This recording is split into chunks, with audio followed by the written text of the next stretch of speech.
আসসালামু আলাইকুম। সংবাদে আপনাদের সবাইকে স্বাগত জানাচ্ছি। আমি ফিরোজ তোহা। শুরুতেই সংবাদ শিরোনাম।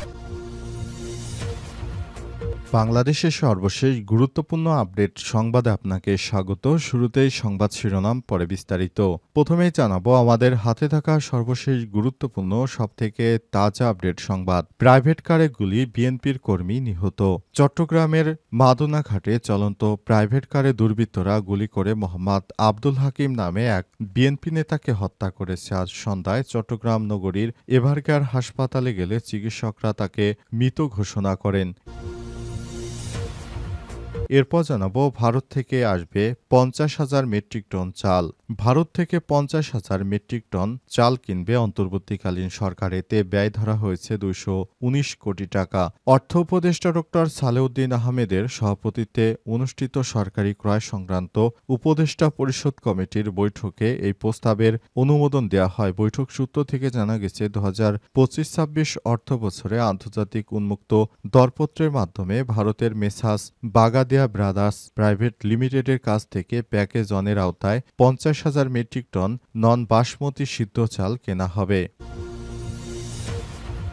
এবারে জানাবো ইসির তালিকা থেকে প্রতীক নিচ্ছে না এনসিপি, শাপলার দাবিতে অনড়। নির্বাচন কমিশনের সংরক্ষিত তালিকা থেকে কোনো প্রতীক নিচ্ছে না জানিয়ে চিঠি দিয়েছে জাতীয় নাগরিক পার্টি এনসিপি। বরং শাপলা প্রতীক তালিকায় অন্তর্ভুক্ত করতে নির্বাচন পরিচালনা বিধি সংশোধনের দাবি জানিয়েছে দলটি। জানাবো দেশে তিন শক্তির প্রভাব বিস্তারের চেষ্টা চলছে বললেন বিএনপি নেতা সালাউদ্দিন। বর্তমান দেশে তিনটি শক্তি প্রভাব বিস্তারের চেষ্টা করছে বলে মন্তব্য করেছেন বিএনপির স্থায়ী কমিটির সদস্য সালাউদ্দিন আহমেদ। তিনি বলেন, প্রভাব বিস্তার করা শক্তিগুলোর মধ্যে দুটি আঞ্চলিক এবং একটি বিশ্বমোড়ল শক্তি। এবং সর্বশেষ জানাবো নির্বাচন নিয়ে গভীর ষড়যন্ত্র চলছে, সজাগ থাকুন শিক্ষকদের মির্জা ফখরুল। জাতীয় নির্বাচন ভিন্ন খাতে পরিচালিত করার গভীর ষড়যন্ত্র চলছে বলে মন্তব্য করে শিক্ষক সমাজকে সজাগ থাকার আহ্বান জানিয়েছে বিএনপির মহাসচিব মির্জা ফখরুল ইসলাম আলমগীর। আজ রাজধানীর সোহরাওয়ার্দী উদ্যানে আন্তর্জাতিক শিক্ষক দিবস উপলক্ষে শিক্ষকদের মহাসমাবেশে তিনি এসব কথা বলেছেন। প্রিয় দর্শক, এতক্ষণ শুনছিলেন সংবাদ শিরোনাম, এবারে বিস্তারিত। তবে তার আগে বন্ধুরা অনুরোধ থাকবে এই সংবাদটিতে একটি লাইক দিন। এই চ্যানেলে আপনি নতুন হয়ে থাকলে আমাদের সংবাদটি দেখতে দেখতে চ্যানেলটি সাবস্ক্রাইব করে রাখুন। কমেন্ট করে বন্ধুরা আপনার মূল্যবান মতামত জানিয়ে দিন আপনি বিশ্বের কোন দেশ থেকে বা বাংলাদেশের কোন স্থান থেকে আমাদের সংবাদটি দেখছেন এবং শুনছেন। আর বন্ধুরা, এই সংবাদটি আপনার সোশ্যাল মিডিয়া ফেসবুকে শেয়ার করে বন্ধুদেরও দেখার সুযোগ করে দিন। এবারে বিস্তারিত। প্রাইভেট কারে গুলি, বিএনপির কর্মী নিহত।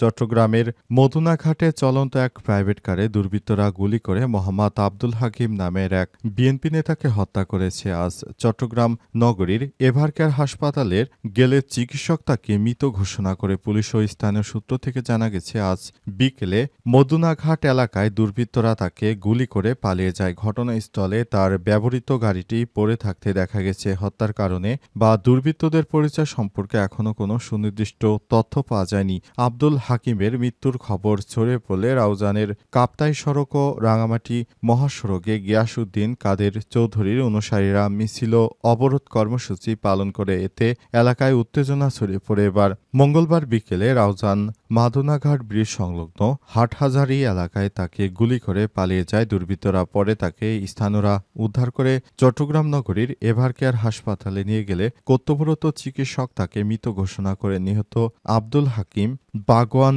ইউনিয়নের পাঁচখাইন গ্রামের বাসিন্দা এবং ওই এলাকায় তার প্রতিষ্ঠিত হামিম অ্যাগ্রো নামে একটি গরুর খামারের স্বাত্বাধিকারী। বিএনপির রাজনীতির সঙ্গে জড়িত আব্দুল হাকিম গিয়াসউদ্দিন কাদের চৌধুরীর অনুসারী হলেও তার পদপদবীর বিষয়ে কোনো তথ্য এখনো পাওয়া যায়নি। ভারত থেকে আসবে ৫০,০০০ টন চাল, ব্যয় কত? ভারত থেকে ৫০,০০০ মেট্রিক টন চাল কিনবে সরকার, এতে ব্যয় হবে ২১৯ কোটি টাকা।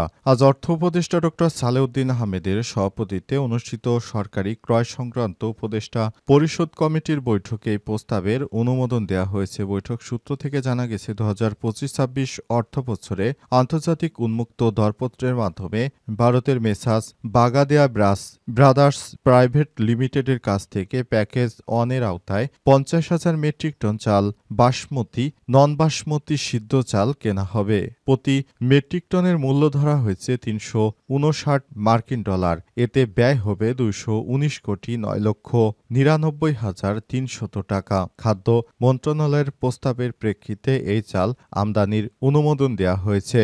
সভায় চাল ছাড়াও সার ও গম আমদানির অনুমতি দিয়েছে সরকারি ক্রয় সংক্রান্ত উপদেষ্টা পরিষদ কমিটি। অর্থ উপদেষ্টা ড সালেউদ্দিন আহমেদ বলেছেন, সরকারি মজুত বাড়াতে সরকার ৫০,০০০ টন চাল আমদানির সিদ্ধান্ত নিয়েছে। যুক্তরাষ্ট্রের সঙ্গে চুক্তির আওতায় গমও আমদানি করা হবে বলে সরকারের পক্ষ থেকে নিশ্চিত করা হয়েছে।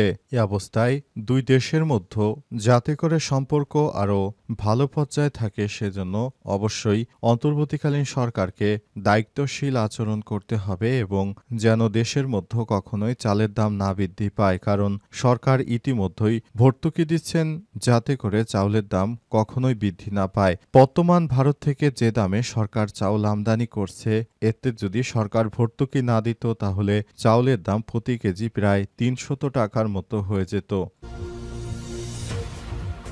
ইসির তালিকা থেকে প্রতীক নিচ্ছে না এনসিপি, শাপলার দাবিতে অনড়। নির্বাচন কমিশন সংরক্ষিত তালিকা থেকে প্রতীক নিচ্ছে না জানিয়ে চিঠি দিয়েছে জাতীয় নাগরিক পার্টি এনসিপি, বরং শাপলা প্রতীক তালিকায় যুক্ত করতে নির্বাচন পরিচালনা বিধি সংশোধনের দাবি জানিয়েছে দলটি। সেক্ষেত্রে শাপলা, সাদা শাপলা ও লাল শাপলার যে কোনো একটি প্রতীক এনসিপির নামে বরাদ্দ করবে বলে আশা প্রকাশ করেছে দলের আহ্বায়ক মোহাম্মদ নাহিদ ইসলাম। আজ এ সংক্রান্ত চিঠি নির্বাচন কমিশন ইসির সচিবকে ইমেইলের মাধ্যমে পাঠানো হয়েছে। ইতিমধ্যেই কোনো দলকে শাপলা প্রতীক বরাদ্দ না দেওয়ার বিষয়ে সিদ্ধান্ত নিয়েছে। নিবন্ধন পেলেও শাপলা প্রতীক ইসির নির্বাচন পরিচালনা বিধিতে না থাকায় এনসিপিকে বরাদ্দ দেয়া যাচ্ছে না বলে ইসির পক্ষ থেকে জানানো হয়। এনসিপির চিঠিতে বলা হয়েছে, নির্বাচন কমিশন সচিবালয় গত ৩০ সেপ্টেম্বর স্মারক নং মূলে প্রেরিত চিঠির প্রেক্ষিতে জাতীয় নাগরিক পার্টি এনসিপির দলীয় অবস্থান লিখিতভাবে আপনাদের অবহিত করা হলো। ত্রয়োদশ জাতীয় সংসদ নির্বাচন অনুষ্ঠানকে সামনে রেখে নির্বাচন কমিশনের নির্বাচন পরিচালনা বিধিমালা ২০০৮-এর বিধি ৯/১-এর নতুন করে নির্বাচনী প্রতীক তালিকাভুক্ত করার উদ্যোগ গ্রহণ করে একটি কমিটি গঠন করে এবং সংশ্লিষ্ট কমিটি মোট ১৫০টি প্রতীক অন্তর্ভুক্ত করার জন্য চূড়ান্ত খসড়া প্রস্তুত করে। উক্ত কমিটির একজন সদস্যের সঙ্গে এনসিপির একটি প্রতিনিধি দল গত ৪ জুন নির্বাচন কমিশনের বৈঠক করেন এবং বৈঠকে কমিশনের উক্ত কর্মকর্তার চূড়ান্ত তালিকা শাপলা প্রতীক রয়েছে বলে এনসিপিকে আশ্বস্ত করেন। এছাড়াও এই সংক্রান্ত বিষয় নিয়ে গণমাধ্যমে সংবাদ প্রকাশিত হয়।